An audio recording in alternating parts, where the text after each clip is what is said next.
Chapter 3 The Midwife.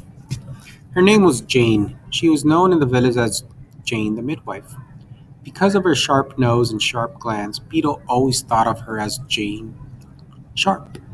Jane Sharp, Sharp became a midwife because she had given birth to 6 kids, although none of them lived. Went Sundays to Mass and had strong hands and clean fingernails. She did her job with energy and some skill, but without care, compassion, or joy. She was the only midwife in the village. Taking Beetle gave her cheap labor and an apprentice too stupid and seated to be any competition. This suited the midwife. Beetle slept on the cottage floor and ate 2 meals a day of onions, turnips, dried apples, cheese, bread, and occasional bits of bacon. This suited Beetle.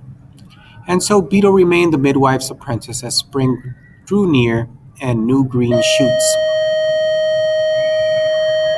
appeared on the bare branches of shrubs and trees, and the villagers began plowing through the muddy fields for the summer crops.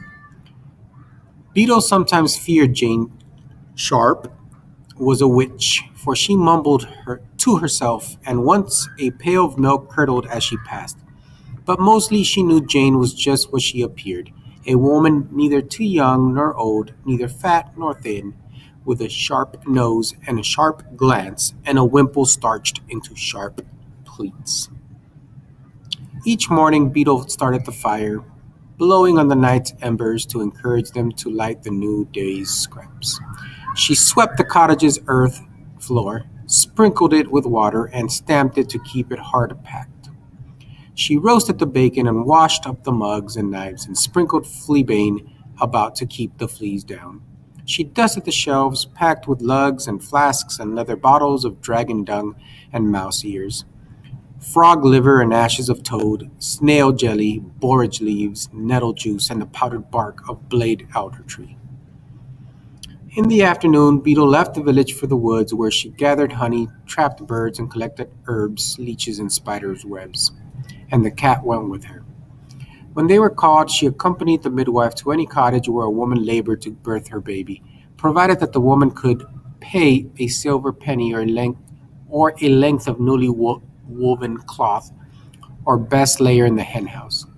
Beetle carried the basket with the clean linen, ragwort, and columbine seeds to speed the birth, cobwebs for stanching blood, bryony, woolly nightshade to cleanse and comfort the mother, goat's beard to bring forth her milk, and sage tea for too much jasper stone as a charm against misfortune, and mistletoe and elder leaves against witches.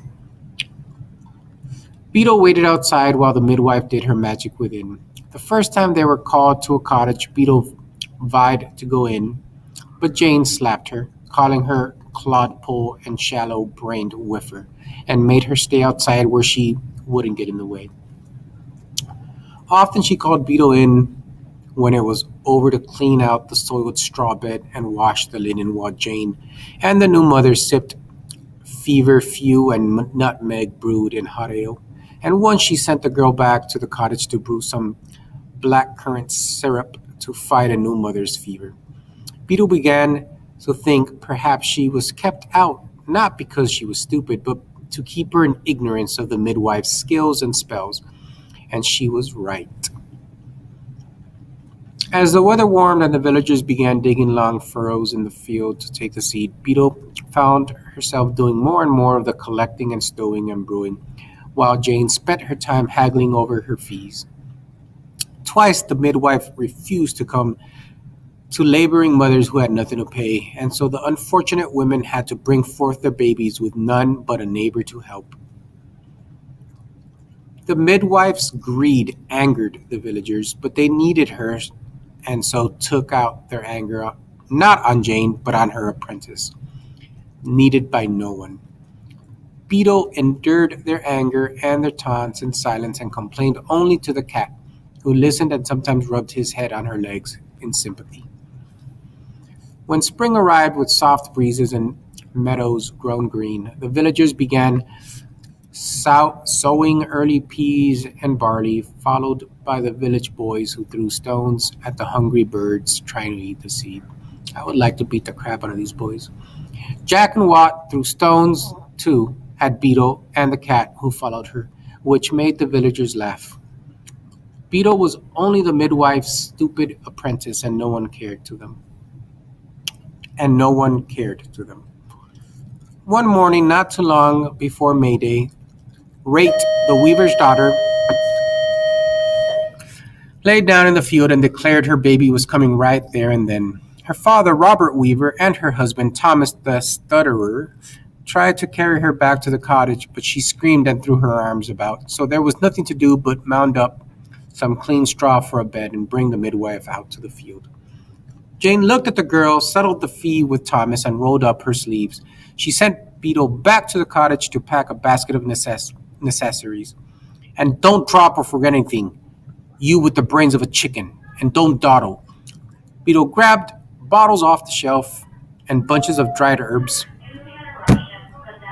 from the ceiling beam, surprised at how much she knew, how she could recognize the syrups and powders and ointments and herbs from their look and their smell, since the midwife could not write to make labels, and Beetle would not have been able to read them even if she could.